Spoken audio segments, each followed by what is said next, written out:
कहना चाहता हूं कि ये बिल आज इस सदन में जितने भी लोग बैठे हैं उनके लिए एक बहुत बड़ी परीक्षा की घड़ी है मान्यवर।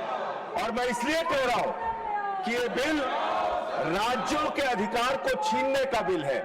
राज्य के बिजली पे आप कब्जा चाहते हैं, राज्य के पानी पे आप कब्जा चाहते हैं, राज्य के मिनरल्स पे आप कब्जा चाहते हैं, राज्य के माइंस पे आप कब्जा चाहते हैं, आप क्या पूरे देश के खनिज पदार्थों के ऊपर कब्जा चाहते हैं। ये आपसे सवाल मैं करना चाहता हूं मान्यवर। ये बिल सुप्रीम कोर्ट के आदेश के खिलाफ है और मैं सुप्रीम कोर्ट का आदेश आपके समक्ष पढ़ना चाहता हूं। ये 7 जजों की बेंच का फैसला है। 2024 में फैसला आया था। इसमें लिखा हुआ है, the Supreme Court held that states have the power to impose taxes on mineral rights and mineral bearing land.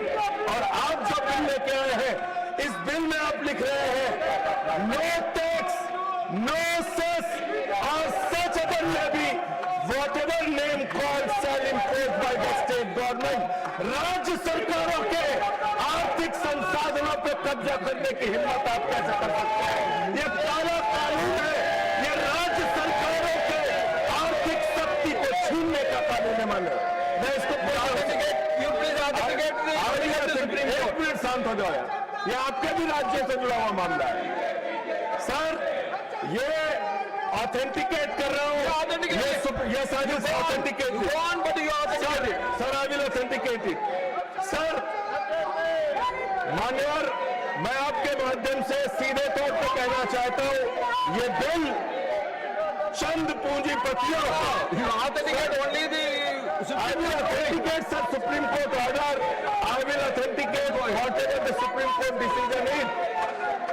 Sir, ये बिल सीधे तौर पे देश के चंद पूंजीपतियों को कोल ब्लॉक्स देने के लिए, माइंस देने के लिए, मिनरल्स देने के लिए लाया गया है। और उड़ीसा जैसे राज्य, तेलंगाना जैसे राज्य, बंगाल जैसे राज्य, देश के तमिलनाडु जैसे राज्य, तमाम राज्य जहां पर माइनिंग है, उन माइनिंग के ऊपर आप सीधे तौर पे कब्जा करना चाहते हैं। ये बिल अडानी की दलाली के लिए लाया गया है।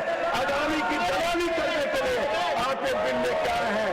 ये बिल मैं फिर दोहराना चाहता हूं, आपको कोई अधिकार नहीं है। आपको कोई अधिकार नहीं है। सर खत्म कर रहा हूं सर। आपको कोई अधिकार नहीं है राज्य सरकारों से माइनिंग का अधिकार देने का। मुझे श्रीमान मैं तमाम बातें जो संजय जी ने कही हैं उससे संबद्ध करता हूं। सर मैं पूछना चाहता हूं अपने सत्ता पक्ष के लोगों से कि आप ये बिल किसके इशारे पे बनाते हैं। ये फिस्कल फेडरलिज्म के खिलाफ है। एक बार पढ़ के देखिए। दूसरा, सेंट्रलाइजेशन को एक कपड़ा पहना दिया है एफिशिएंसी के लिए। तीसरा, स्पीड को आप अकाउंटेबिलिटी की पूरी पद्धति से खारिज कर रहे हैं। चौथा, जो वहां के आदिवासी भाई बहन है या जो इन्वायरमेंटल कंसर्न्स है उस पर कोई नजर नहीं। माननीय सभापति महोदय, मैं अपने मंत्री जी को और आप सबको आग्रह करता हूं, एक केस बर्ड जिसका नाम है उमर खालिद, उसने किताब लिखी फ्रैक्चर्ड कम्युनिटीज, सिंहभूम पे है। ऐसा क्यों होता है कि लोग गरीब होते जाते हैं, अट्टालिकाएं खड़ी हो जाती हैं इजारेदारों की, आदिवासी भाई बहन हाशिए पे जा रहे हैं और अट्टालिका बन रही है उन लोगों की जिनका उन आदिवासियों से कोई ताल्लुक नहीं। सर 20 तारीख को जनगण मन से शुरुआत हुई थी।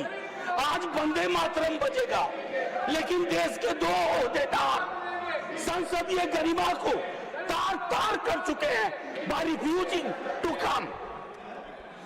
जय हिंद सर। कोकण न्यूज डिजिटलला आत्ताच लाईक, शेअर आणि सबस्क्राईब करा। बेल आयकॉन दाबून सर्व अपडेट्स सर्वप्रथम मिळवा।